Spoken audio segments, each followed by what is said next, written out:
How much profit do apprentice tasks really make? In this video, we're going to watch episode 4 of The Apprentice. And at the end, we're going to work out how much they actually made in profit. Because time's money. So grab yourself a drink, grab yourself a snack, and let's watch episode 4 of The Apprentice.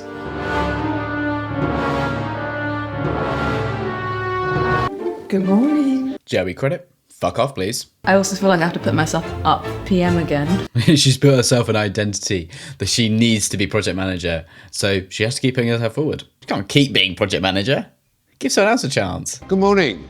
Good morning, Lord Sugar. It's like a school assembly. Good morning, candidates. Good morning, Mr. Sugar. Now, Max, where's Max? Who's Max, guys? I'm looking for Maximum England. I've voted Reform, and I need to find my local superhero. Where is he? Which race are we?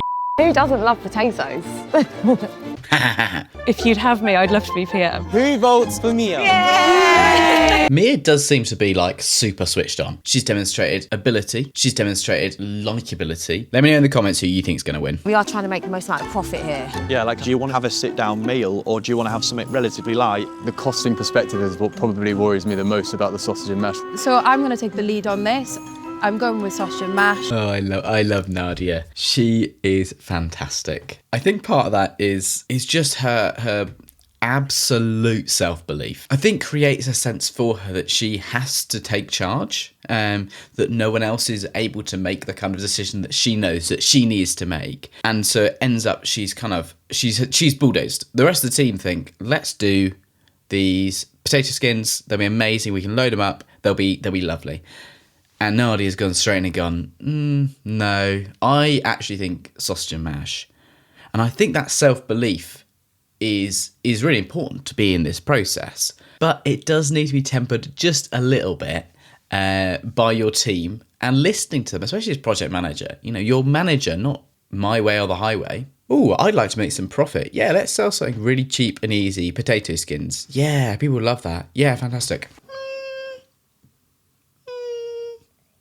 I prefer sausage and mash personally, so let's do that, because I like sausage and mash. I don't like potato skins. I'm really, really happy with the decision to make Fred sub-team leader. The fact he was born in Milan, I have absolutely no doubts that he's going to be amazing with the corporate client. So is he going to go in and say, please buy my tomatoes, I'm from Italy? Oh, I'm from Italy, please buy my tomatoes. It makes no sense for Kier to be sub-team leader. He has no experience in food. He doesn't even cook. He doesn't know how to sell food. He doesn't know how to cook food. He doesn't even know how to eat food, okay? So that's the most expensive ones. That's £3.50 per two. So the vegetarian sausages, they're £1.50 cheaper, and it has good flavour. So I'm going to make a call on this. I'm going to call the Aberdeen Angus sausage. Okay. No, Nadia. Nadia, no. Oh, please, Nadia, don't do this. Nadia's going to throw away this task by making every single decision and making it wrong. I like a bit of horseradish in my mash. That's lovely. Oh, no, I I'm can getting a taste kick. it, just garlic. I really like it. Who doesn't like garlic, right? No, Yeah. no. You didn't like it? Oh, God, no. Horrible. Nadia isn't making food for anyone else. Nadia's just making her lunch. I don't know why they're not getting this. She finds a horseradish. Mwah. She finds the garlic, a bit disgusting. And she doesn't want vegetarian sausages. She wants the proper full Aberdeen Angus sausages. So let me just explain to you what we've baked in as a meal. Horseradish mash. Ooh. So it's around about £5. Being honest with you, a little worried about that. So I wouldn't worry about it. £5? That's their cost price. To do this as a business. How are they going to make money on this? I reckon I could do it for less than £5, bangs and mash. Individually, just for me. But are you confident you can deliver that amount to the quality that they're requesting? We're literally going to try our best. We're gonna try our best. We probably won't deliver, but we're gonna bloody well try, okay? And that's all that matters. We tried really hard, and that's what people in business care about. Not delivery of what they want, but that I tried. Okay, do you want more sausages than this? Everything we do is a waste, like if we don't sell it. Okay, well, should we get 300 sausages? The sausages are the most expensive cost. All right, so let's go for 250, so that'll take it up to 400, yeah? Cost. Are you okay with the maths for that? 350 divided by 2 adds the whatever that. The maths is painful. I've no idea what they've landed on here, and it just sounds like they've just made up some numbers. This is me and my GCSE maths. You know, just chuck in some random numbers and hope for the best. Focused on finesse. Oh, this is a lot. Why can't they get a professional to do this?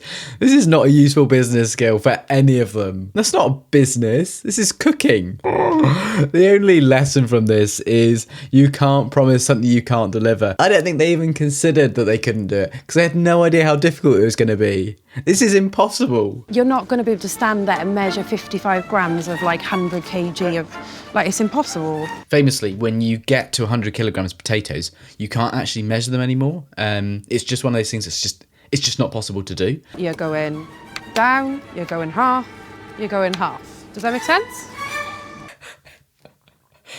Oh, Nadia, she's digging her own grave. That's their specifications. We just asked them what they wanted. And then they just like reeled off what they want and you just went, yeah. So you're telling me that you went to sell to someone, they said, I want it in this way, and you just said yes? What? What the hell? Why would you do that? That makes no sense. You've got to say to a customer, no, we can't do that. Have to leave latest 11:30. I disagree. I think we should leave as late as possible so we can get as much as we can. There's a middle ground here, which is you leave as late as you possibly can to meet their final deadline. So by the end of lunchtime, because they're going to be a bit annoyed, but they'll still be able to use it. Ideally, you just call them up and say, what's the latest? We want to get as much to you as we can. But realistically, we're not going to get the full 150 kilograms of tomatoes to you. Notwithstanding that phone call that obviously can't happen for great reasons, you can't leave it too long. You can't just do all of the tomatoes and then deliver it to them at 8 p.m. and they go, well, great, we've served dinner now, we don't need them. We needed them 6 hours ago. But flip side, you do want to get as much money out of this as possible because this is a higher profit margin in principle, although obviously we know that's not true because we're working out how much time they're using and we know that they're going to use up way more time doing this than the profit margin would allow them to. Ignoring that though, they are definitely getting more money for this. And the time money's already been spent, I guess. So they should... Middle ground. 2 p.m. So you're comfortable with giving them as 55 I am to 65 comfortable kg? giving those roast potatoes. That's fine. Everybody relax. Yeah, everybody, just chill out. We might not be meeting the spec they've set us. We might not be delivering the kind of potatoes they want. But just calm down. Right, stick it on boil. 4 minutes. Something's burning. It's the oven down here. You sure? Yeah, 100%. Excuse me, I think there's something burning here. Oh my God, who's done that? Who's done that? Who's done that indeed? You did. Oh. Do you think we should keep going for another hour? Do you think that's enough to sell to the corporate client? If we're going to put everybody over there just to make another $5's worth. Yeah, £5 for another kilo. There's 7 of them for an hour. For £5, that's 71p an hour. I'm going to let you into a little secret here, and not many people know this. 71p is actually marginally lower than the national minimum wage. So this is actually illegal and incredibly stupid waste of time. So basically, we just want to stick probably about 4 or 5 scoops in there. Do you know what, honestly? It's not that pedantic. It's supposed to be gravy, but I feel like we don't have enough liquid in it. It's not even real gravy. This is a litany of errors. Do you know how to make gravy? Do you actually know how to make gravy? You've just put that in. If not, so then just tell me you don't know how to make it. Cool. What the hell have you done here? Do you even know how to make gravy? No, 100%. And I'm also still, if I'm honest, a little worried about sausage and mash. That's such a great line. And to be honest, guys, I'm still a little bit worried about the sausage and mash. Look hungry. Oh my God, there's a lot of sausages in that pan. They're not going to cook for ages. You need to seal them up first and then sure, steam and whatever. But like, that outside needs to be crispy. Hey, sir with the glasses, come over here. I'm concerned Malika's approach is potentially intimidating customers. Potentially. Definitely. Buy my fucking food. Buy my food. So we're about 130 kilograms short. I don't know why Frederick's not turning on the Italian charm at this point with, well, I'm Italian and, when we say 130 kilograms short, I see that as more of a, we're 20 kilograms long. If you buy it now, I can do you a special deal at £10. We're selling it for £13 today. Can I tempt you? As project manager, I'm giving a little bit of a special deal. I get to charge whatever price I like. You have to get the 13, and at the end of the day, I can say, well, I actually had the highest sales volume. Could just have a sausage each. Yes, you can. That's actually really inappropriate. I presented you with 500 kilos of tomatoes and 500 kilos of potatoes. Me, if I got 500 kilograms of potatoes, I put myself forward as well for project manager. But you'd already done it before, haven't you? Yeah. Haven't you? Lord Sugar's just like not paying any attention at all. Wait, you've done it before, haven't you?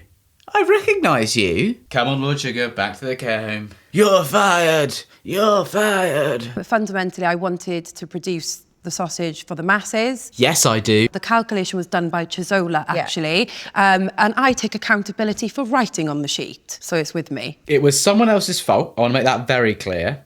It was Chisola's fault, but I take accountability, okay? But it was Chisola's fault, okay? I want to make that absolutely clear. Fucking hell, Nadia, take some fucking accountability. Don't just say I take accountability. Actually take accountability. Soft in the middle and fluffy on the outside. Yeah. Sounds a bit like me. You're so funny, Lord Sugar. Stop the jokes. For me, It I always lost burned sight. down, didn't it? Yeah, I lost a The little. cabbage was left to dry on a hot stove. There was a lot of burning. And no one knows who fault that was. So, let's make that absolutely clear.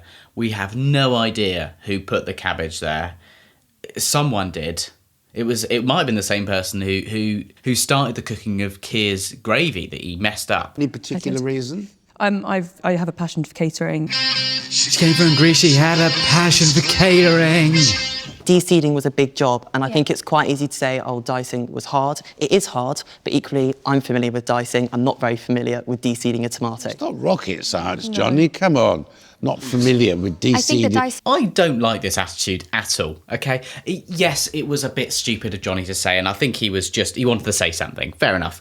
It's a bit silly. Because obviously the de-seeding is actually less difficult than the actual act of making them diced 1 centimetre cubes.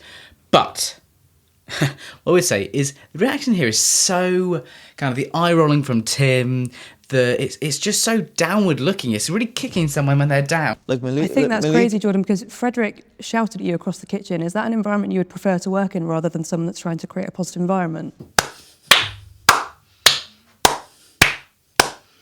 Well said, Mia.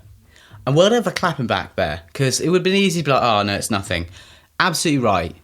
Mia's going to win, and I want her to win. Give them a total profit of £167.83. So they made a loss, £73.40. Anyway, for your treat, I've organised a veg-packed private Italian cooking masterclass. Another Virgin experience. What a win. Nadia's team lost, unsurprisingly. But let's break down into the figures of the actual profit. On day 1, they were there 4 a.m. to 6 p.m. It is 14 hours, and yes, they probably had a lunch break, and they probably had some breaks throughout. But let's assume they're paid lunches, because actually these people are getting paid more than minimum wage anyway. On day 2, they start at 4 a.m. They didn't tell us the end time. So I'm going to assume 5 p.m. roughly. It looked about that time. Paid at national minimum wage. So that's £2,100 per team on their wage bill. Nadia's team lost £73.40 on the task itself, plus their wage bill. This task net them a lovely profit of minus £2,235.56. Let's look at the winning team, because they made a profit. So Mia, £167.83 profit. It is going to be eaten into a little bit by their salary bill. It was a profit of minus £1,994.33. Both teams did not make anywhere near enough money to cover even the barest element of their costs. Now, I can't do this for Nadia's team because they did lose money, but let's just say that instead of it being a wage, you get a profit share. They made £167.83. There's 7 of them. That leaves them with a lovely £23 each for 2 days' work. Fucking disgraceful. £23 each for 2 days' work. And the produce was free. You know, they got given half a ton of potatoes and tomatoes each, and they still lost money at minimum wage. Can you help me to understand why the price significantly dropped on the corporate side? Nadia, no. Don't do this again. They're not the people to, like, push under the bus here. They couldn't have done anything differently other than not listen to you as project manager. She needs to go with someone on her side who she thinks messed up in some other way, like Chisola for doing some bad maths, or Anissa for maybe doing bad maths as well. I don't know. Nadia, We can't find any other reason for the failure of this task. So Nadia, you definitely know where to go. Unfortunately, you're fired. This time, it's you're guilty. You are actually, the responsibility of this task lies with you. You're fired. However, Jana, the next task, you are going to be the project manager. Now, the news broke last week-ish that Jana is... he leaves the process. So let's quickly watch Jana's video explaining why he's left. Hey everyone, it's Jana. Hey Jana. I really want to set the record straight of what actually happened and not what all of these tabloids are printing. For reference, I know basically nothing about this. I was in charge of creating a character for a particular industry where I don't often see people like me being represented. And I said, I made a coloured character and I said it with positive intent. As soon as I said it, one of the candidates pulled me up and said, Jana, that's the wrong choice of words. You should say character of colour. I apologised, changed what I said, and we carried on. I wasn't reprimanded, I wasn't forced to do the training. It was completely my choice that happened well after we finished filming. So he left, two separate things happened. He left and he said this thing. Thank you so much for all of your support and for listening to all of this. I'm hoping that I can do my community and the rest of all my friends and family proud. I haven't seen the clip of him saying it, but I'm going to go out on a limb here and say that Jana is telling the truth here. I think that it's a little bit of a problem that someone is clearly briefing to the press that he quit for this reason, and kind of making him out to be a racist. Now, he might be a racist. I don't know him. He might be a racist, but we don't know that. And I think to put him in a position where he effectively has to come out and do a video talking about his identity, his race, and understanding of a word which realistically a lot of British people wouldn't be 100% au fait with why it's not okay. I think is a little bit much. It makes me uncomfortable that Jana has been portrayed and briefed to the press that he is a racist for saying the phrase he did, rather than person of colour or people of colour. It makes me wonder the motivations for the person or people who briefed that to the press. He quit the process. You know, is there an aggrieved producer who's frustrated that the person they chose or the person they were pushing the narrative of decided to leave? Or is it another candidate? Who is briefing the press for this? I think that's my number one question. And I think secondly that, like, you know, I think one of the key things that we have to do as a society is allow people to learn and grow. You know, he didn't know this. Okay, he does now know it, but he's now uncomfortable because people are rounding on him, influencers are rounding on him, or the press is rounding on him for misusing a word. If he kept doing it, fine, but we don't have any evidence that he did that.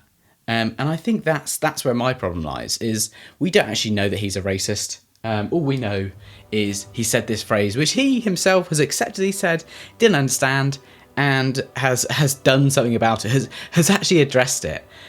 So it's a little bit weird to have the press being briefed to that something that's untrue, like this is not why he left the process, because the timeline doesn't make sense, is a little bit weird. I hope you enjoyed this week's episode of The Apprentice. We'll be back next week with episode 5. Let me know who you think deserves to win The Apprentice at this point. Share with me any videos you want me to react to. Make sure you hit that subscribe button, hit like, comment who you think is going to win The Apprentice. Here's a video if you want to watch another one of mine, and well, I'll see you in a bit.